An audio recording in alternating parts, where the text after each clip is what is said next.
Hello everyone, we are from group number 3. I am Jehan Ayu Mentari and my partner Shafitri Indah Pratiwi.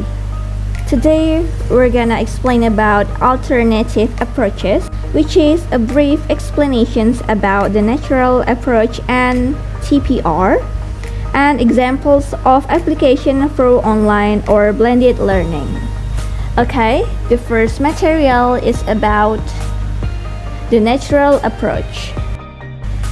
Natural approach. Stephen Krashen and Tracy Terrell developed the natural approach in the early 80s, based on Krashen theories about second language acquisitions. Krashen's theories of second language acquisitions and his 5 hypotheses. Acquisitions requires meaningful interactions in the target language, natural communication in which speakers are concerned not with the form of their utterance, but with the messages they are conveying and understanding. In second language acquisition theory, or SLAT discusses how and by what processes individuals acquire a second language. There are 5 hypotheses. The first one is acquisitions learning. The second one is the monitor hypothesis. The third one is the natural order. The fourth one is the input hypothesis. And the last but not least, the affective filter. The next one is the purpose. They are a child's aim when learning its mother tongue is to speak fluently, and then this also applies to students in class using the natural approach. This method focuses more on communication skills without any grammatical analysis or drilling, and basically disregards the use of perfect grammar. And the last is, it is similar to how a baby picks up their first language. The next one is types of learning techniques and activities. The first one is comprehensible input is presented in the target language using techniques such as TPR, mime, and gesture. The second one is group techniques are similar to communicative language teaching. The third one is learners start to talk when they are ready. There are 3 stages in natural approach based on Krashen and Terrell. The first one is the pre-production stage, the development of listening comprehension skill. In this stage, where is some also called the silent period, learners are not required to speak. Comprehensible input is heavily relied on and encouraged by teachers in order to trigger the development of oral production. The learner will only listen and process the language. The second one is the early production stage. Students struggle and perform errors when learning the language. Here the students have understood a little bit about the language and have started speaking. The teacher focuses on meaningful conversation and does not make a point of correcting errors. Students are allowed to speak freely and get their point across without worrying about correct form. The third one is the extending productions. Students involve themselves in role plays, open-ended dialogues, discussion, and play more complex games to promote fluency through a variety of more challenging activity. The next one is about the procedure. There are the steps to follow in planning a lesson using the communicative or natural approach to second language teaching. Presentation of a situation or context through a brief dialogue or several mini dialogues, preceded by a motivational activity relating the dialogue to learner experience and interest. These include a discussion of the functional and situational role setting topics at the level of formality or informality that function or situation demands. Procedure or process. brainstorming or discussion to establish the vocabulary and expressions to be used to accomplish the communicative intent includes a framework or means of structuring a conversation or exchange to achieve the purpose of the speakers.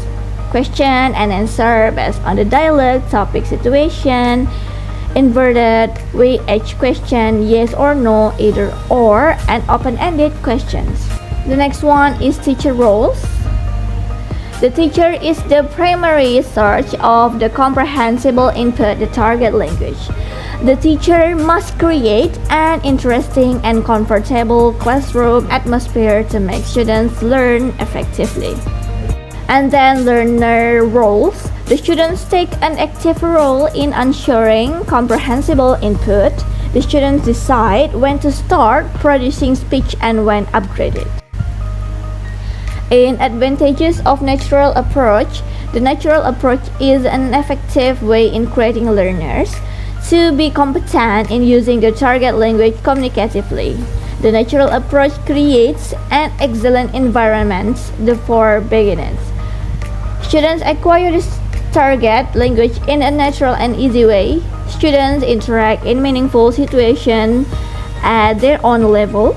This approach requires are effective to be engaged and motivating. Well-designed and carefully chosen material ensure that the students acquire language from easy to difficult, from simple to complex, and from concerted and to abstract.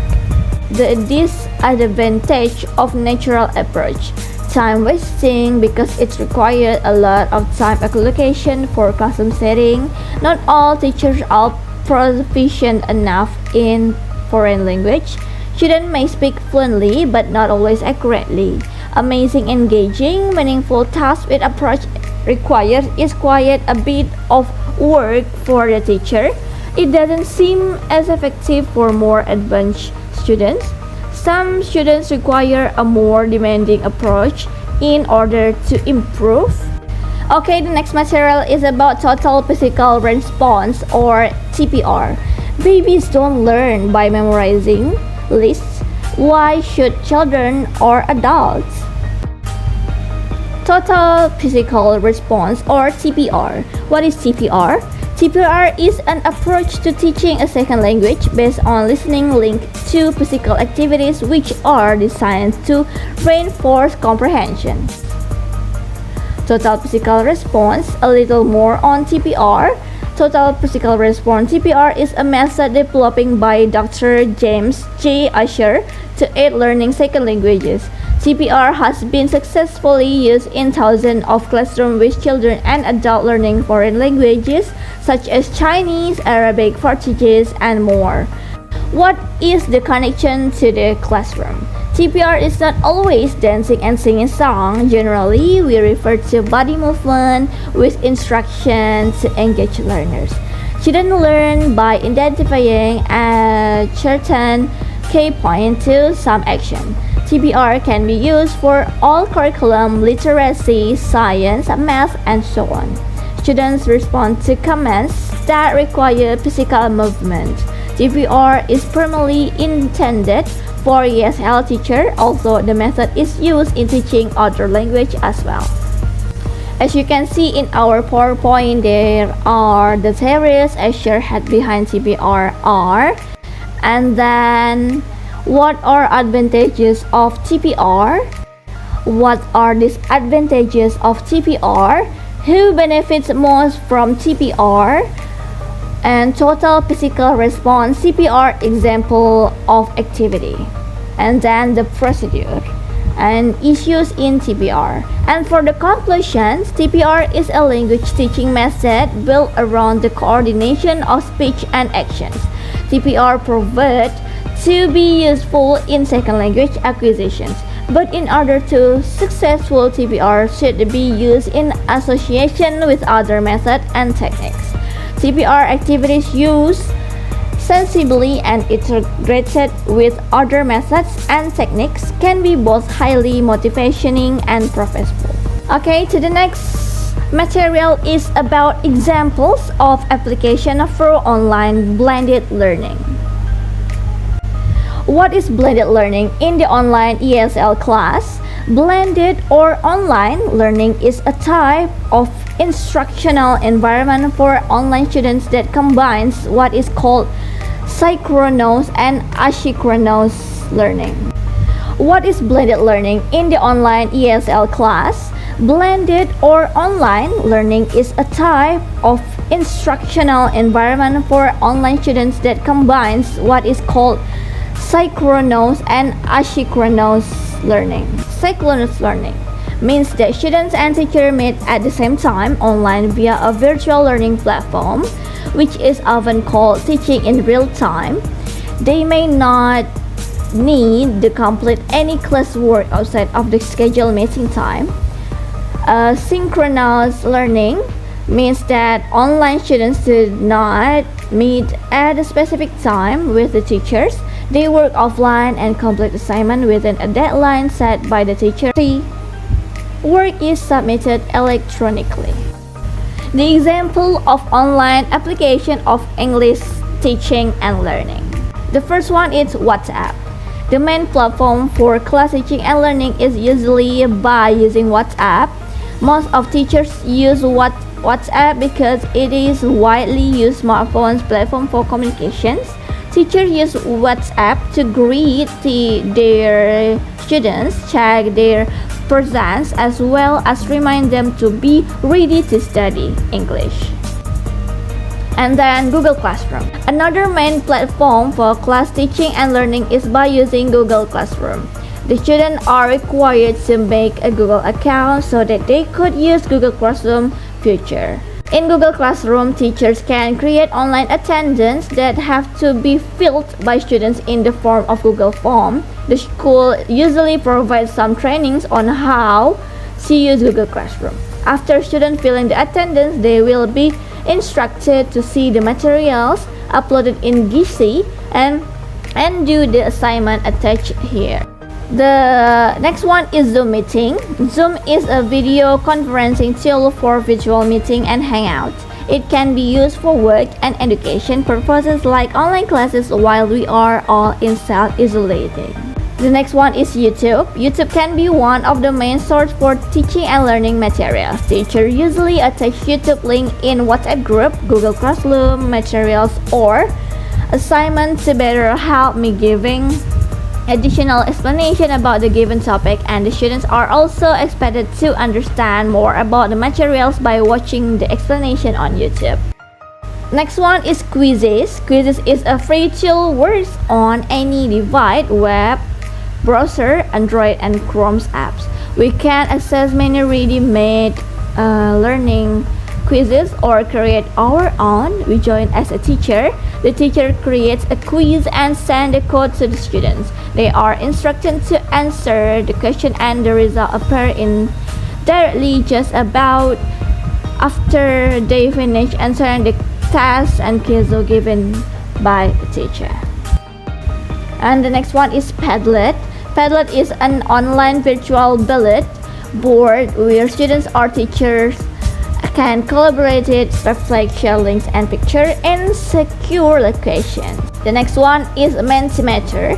Mentimeter is an interactive presentation tool that allow users to engage their audience in real time. And then Literacy Cloud. Literacy Cloud is a website which serves many storybooks that can be accessed and downloaded for free. It is very suitable for the school to promote literacy program by using this great website. The teacher might ask the students to pick a story to read and then give them some assignment related to the certain topic.